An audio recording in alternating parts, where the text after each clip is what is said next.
Hello, my dear student. How are you? I hope all of my students are quite well to stay at your dwelling place. Please accept my close-hearted cordially at the starting of my first class, HSC first year. I am Kamrul Khan, lecturer of Political Science, Bajwa Surendranath College. Dear student, I am going to discuss civics and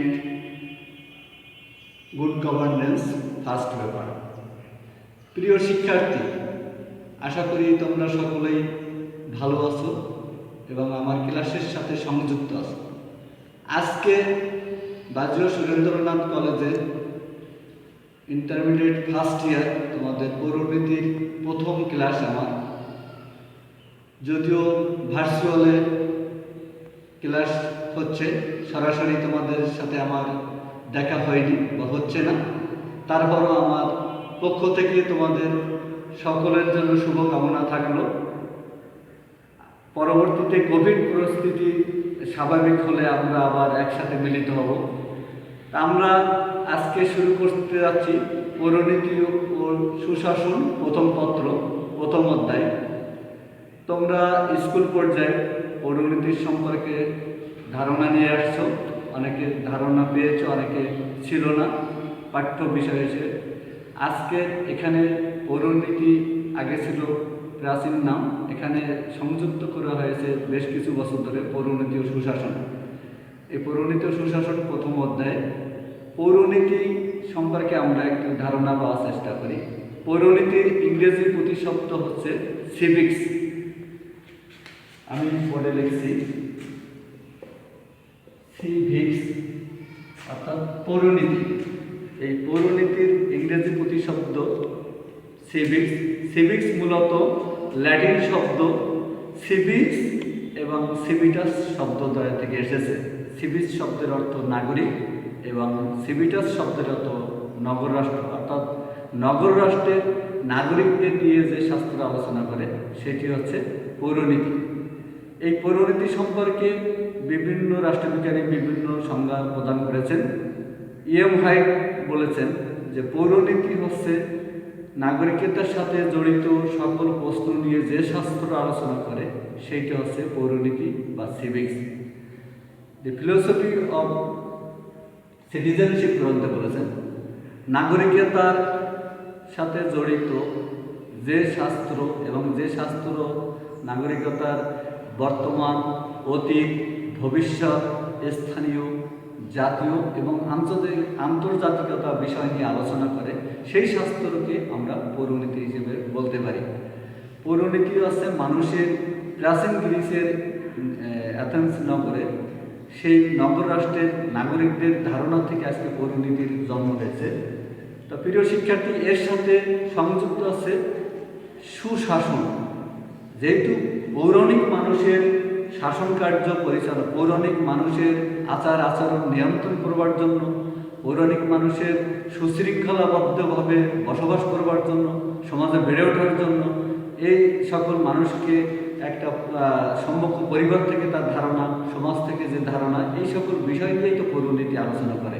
এর সাথে সুশাসন যে কথাটা জড়িত হয়েছে, এটা অত্যন্ত অত্যাবশ্যক একটি শব্দ আমাদের সামাজিক জীবনে, দৈনন্দিন জীবনে।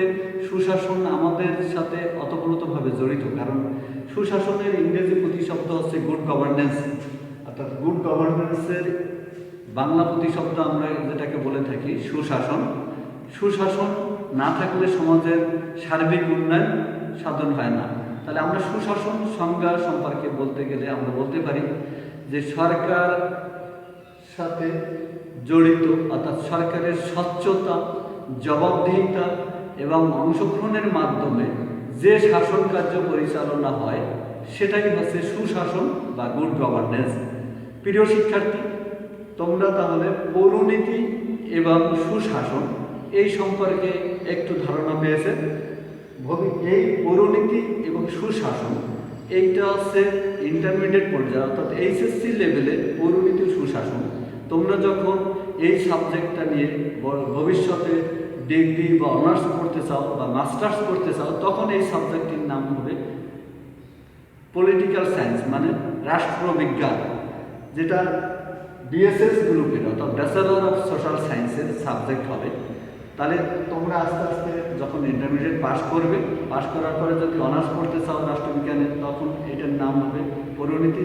সেই মাদার সাবজেক্ট তোমার ইন্টারমিডিয়েটে, সেইটির নাম হবে ডিগ্রি বা অনার্সে যে রাষ্ট্রবিজ্ঞান বা পলিটিক্যাল সায়েন্স। মাস্টার্সেও সেই একই নাম হবে। তো প্রিয় শিক্ষার্থী, এবার আমরা পৌরনীতি এবং সুশাসন সম্পর্কে মোটামুটি একটি ধারণা পেয়েছি। এর স্কেপ মানে এর পরিধি বা বিষয়বস্তু বা এর অবস্থানটা কী কী ক্ষেত্রে আমাদের দৈনন্দিন জীবনে আছে, পৌরনীতির বিষয় পরিধি বা বিষয়বস্তু সম্পর্কে আমরা একটু ধারণা পেতে চাই যেহেতু প্রথম ক্লাসে। সেটা হচ্ছে কি, পৌরনীতি স্থানীয় বিষয় নিয়ে আলোচনা করে, অর্থাৎ আমরা মানুষের সমাজবদ্ধতা একটি রূপ হচ্ছে মানুষের একটি বৈশিষ্ট্য।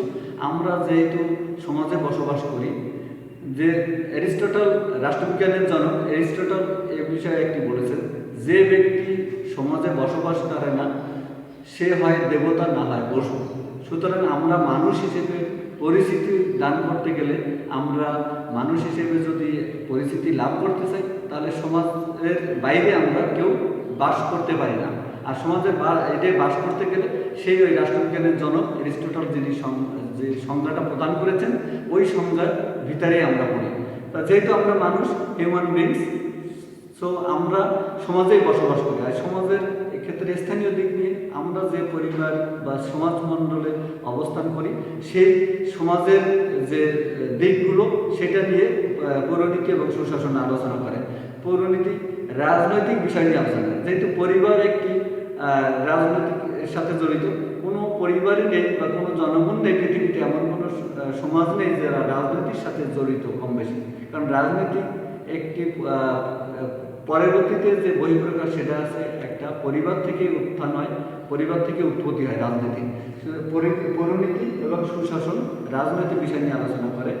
এরপর আছে অতীত নিয়ে, অর্থাৎ সমাজের অতীত অবস্থা কেমন ছিল, এখান থেকে 20 বছর পূর্বে কী অবস্থা ছিল, এখান থেকে 30 বছর পূর্বে সমাজের চিত্রটা কী ছিল, প্রাচীন গ্রিসের কী চিত্রটা কী ছিল, ইউরোপের সমাজ ব্যবস্থা কী ছিল, এই সকল বিষয়ে সম্পূর্ণ ধারণা দিয়ে থাকে পৌরনীতি ও সুশাসন। পৌরনীতি এবার আন্তর্জাতিক দিক নিয়ে, অর্থাৎ পৌরনীতি শুধু দেশীয় বা স্থানীয় বিষয় নিয়ে আলোচনা করে না, পৌরনীতি একটা আন্তর্জাতিক অঙ্কনের সম্মুখ ধারণা আমাদেরকে দিতে পারে। অর্থাৎ আমরা পৌরনীতি অধ্যয়নের মাধ্যমে, পৌরনীতি ও সুশাসন অধ্যয়নের মাধ্যমে আমরা জানতে পারি পৃথিবীর কোন দেশে কী অবস্থা হচ্ছে, কোন দেশের কি বাস্তব অবস্থাটা অর্থাৎ সামাজিক প্রেক্ষাপটটা কী রূপে হচ্ছে, কোন দেশের রাজনৈতিক অবস্থাটা কী হচ্ছে, এই সম্পর্কে আমরা ধারণা পেতে পারি পৌরনীতি ও সুশাসন।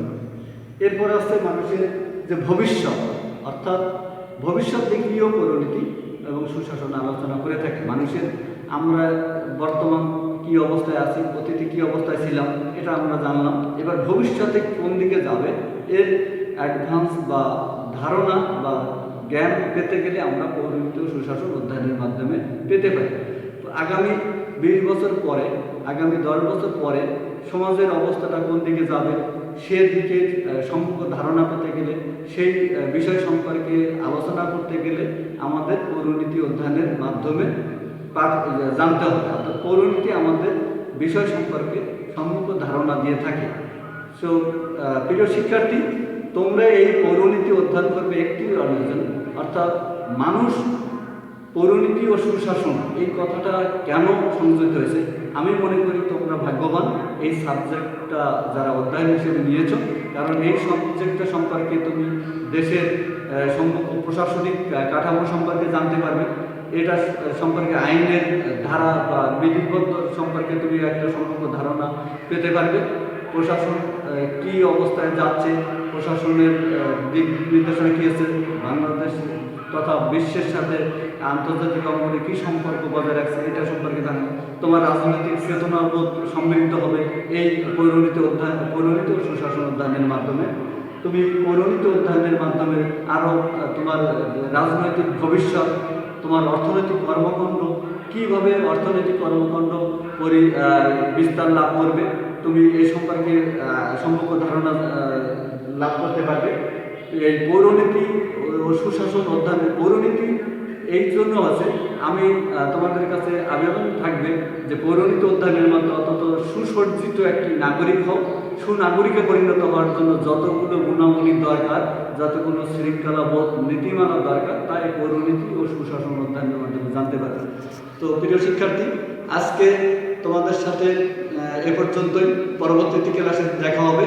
তোমরা সকলে সুস্থ থাকবে, ভালো থাকবে, আমার ক্লাসে সংযুক্ত থাকবে। ধন্যবাদ। তাহলে এইটা কথা হয়েছে না, ওই ওয়াকফ দিয়ে তারপর পুশ করে দেন। ও